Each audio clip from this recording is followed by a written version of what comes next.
Think of the person you know best, the one you have spent the most time with, shared the most with, chosen to keep in your life through things that would have ended lesser connections. The one whose patterns you can predict, whose voice you hear in your head when you're making a decision, whose presence you carry even when they're not in the room. You know them. Or you know something.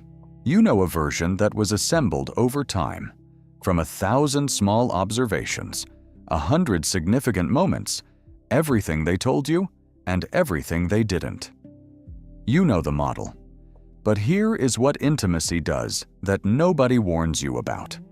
The closer you get to someone, the longer you love them, the more your model of who they are replaces the person themselves, the more automatic the prediction, the more invisible the gap between the version in your mind and the one standing in front of you.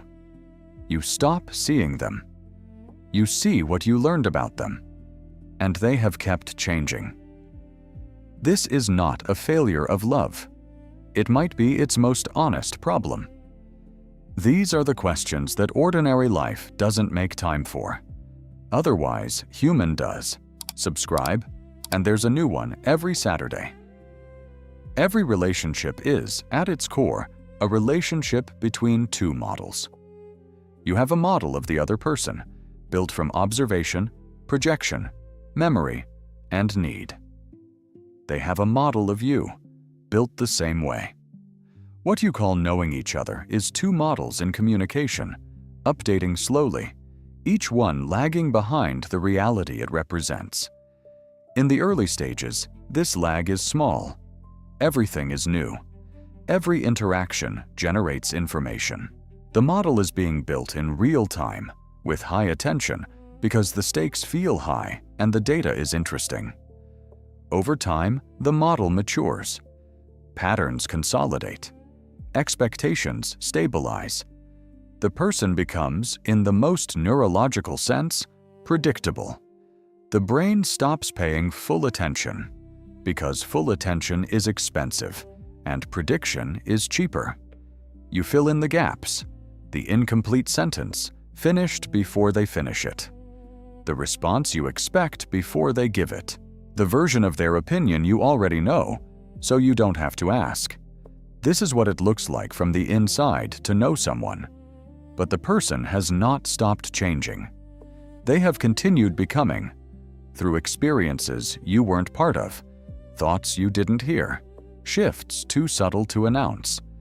The gap between who they are and who you think they are grows slowly, invisibly, in the direction your attention isn't pointing. Most couples don't grow apart. They stop updating. The philosopher Martin Buber made a distinction that cuts directly here. He described two ways of relating to another person. The first he called I-it, treating the other as an object, a known quantity, something that exists to play a defined role in your world. The second he called I-thou, a relationship in which the other is encountered as a full subject, irreducible, not entirely knowable, genuinely other. What love does over time is drift from I-thou toward I-it, not from cruelty, from familiarity, from the brain's tendency to categorize what it has seen before and move its attention to what is new. The person you love most becomes, in the cognitive sense, the most efficiently processed, the most predicted, the least surprising, the most I-it. Here is where it becomes more than a description, because the consequences are not small. The person who feels unseen in a long relationship is often not describing dramatic neglect.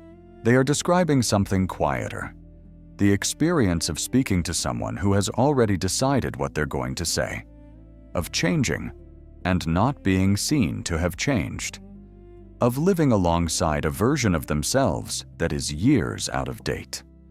The gap between who they are and who they are assumed to be is not felt as absence. It is felt as loneliness. The specific loneliness of being known by someone who stopped looking, And the person who loves them, who would protest that they know this person better than anyone, is not wrong about the history. They are wrong about the present.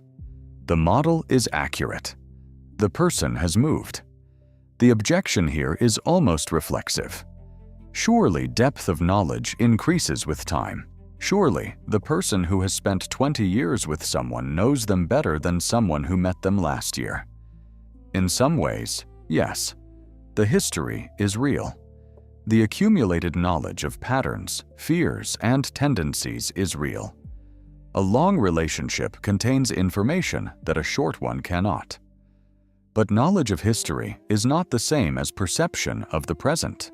And the longer the history, the more the present can be filtered through it, mistaken for it, absorbed by it, explained away by it. The person who knew you at your worst may be the least equipped to see that you are no longer there.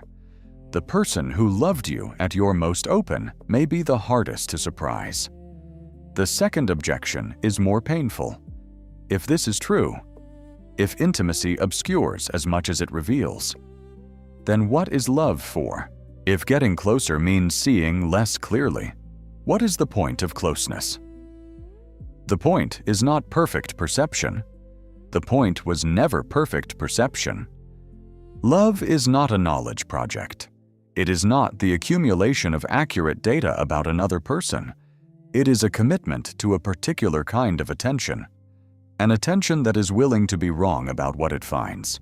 An attention that holds the model loosely enough to let the person surprise it. The couples who survive not just endure, but genuinely continue to find each other, are not the ones who know each other best.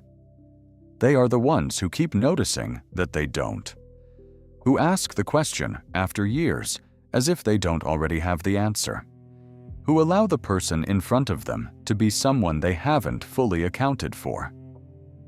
That is harder than it sounds. The model is comfortable. Prediction is cheaper than attention.